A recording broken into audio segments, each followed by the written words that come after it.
Bé, doncs molt bon dia i benvinguts en aquesta roda de premsa de presentació de la memòria 2019 de l'acció de les 10 càritas diocesanes en el territori català. I hem seguit una tendència a l'estabilització del nombre de persones beneficiades per l'acció de les 10 càritas diocesanes amb seu a Catalunya, perquè Càritas Catalunya no és res més que la coordinació de totes les 10 càritas que actuen, treballen i es desvetllen pel bé dels qui més ho necessiten a tot l'àmbit del Principat de Catalunya. El 2019 vam acompanyar 82.139 llars, famílies, on hi vivien 217.171 persones. Per tant, hem de distingir el que és el nucli del que són les individualitats. 82.000 i escaig llars per 217.000 persones. Però les dades del 19 ens mostren que els principals problemes que patien les persones que s'adreçaven a les càritas diocesanes eren els derivats de la manca d'habitatge, l'atur cronificat i el treball precari. Aquest estat d'alarma, ho sabem prou, ho aturà tot. Iniciatives, disponibilitats i enterrar en el confinament moltes esperances de futur. Però Càritas no tancar, no s'aturar. I això vol dir que, malgrat una certa recuperació econòmica, les persones que atenem des de Càritas no arriben a aconseguir aquestes millores.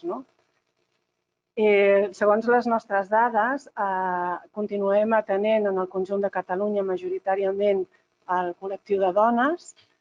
També, segons les nostres dades, el col·lectiu més gran d'atenció són les persones adultes i, darrere les persones adultes, els infants que, evidentment, estan vivint a càrrec d'aquestes famílies adultes, i el col·lectiu de joves, que gran part d'aquests joves també viuen encara en el nucli familiar.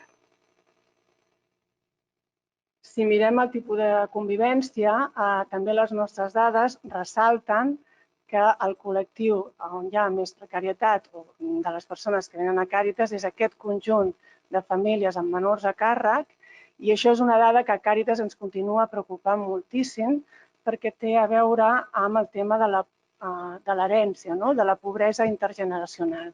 Per una banda, com dèiem, en l'àmbit laboral, la paralització de l'economia va afectar la paralització d'activitats com el servei domèstic, la cura o acompanyament de menors, la venda ambulant i la recollida de residus, amb allò que en diem l'economia informal o economia submergida. Naturalment també va parar altres sectors. Però a Catalunya, respecte a la resta d'Estat,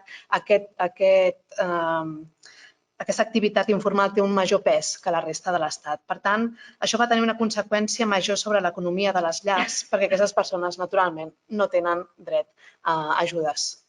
Jo deia, això és Càritas dintre d'aquesta gran solidaritat, aquest riu de solidaritat que es va creant en moments de pandèmia. La pandèmia és horrible. Ens ha posat a tots en un lloc que no pensàvem i en un patiment que mai havíem imaginat. Sobretot molta gent ho sent, ho pateix, ho acaben de dir. La memòria ha fet aquest recull de patiment i al mateix temps de solidaritat. Jo voldria dir, Càritas, com els altres afluents, mentre es pugui, continuarà estant al servei dels més pobres, com tants els altres afluents, gràcies a aquesta solidaritat de la societat. N'hi ha afluents en molta aigua i n'hi ha afluents en poca aigua, rius petits, però tots aporten alguna cosa en solidaritat i la medalla és per tots, per al gran riu de la solidaritat. Això és l'important.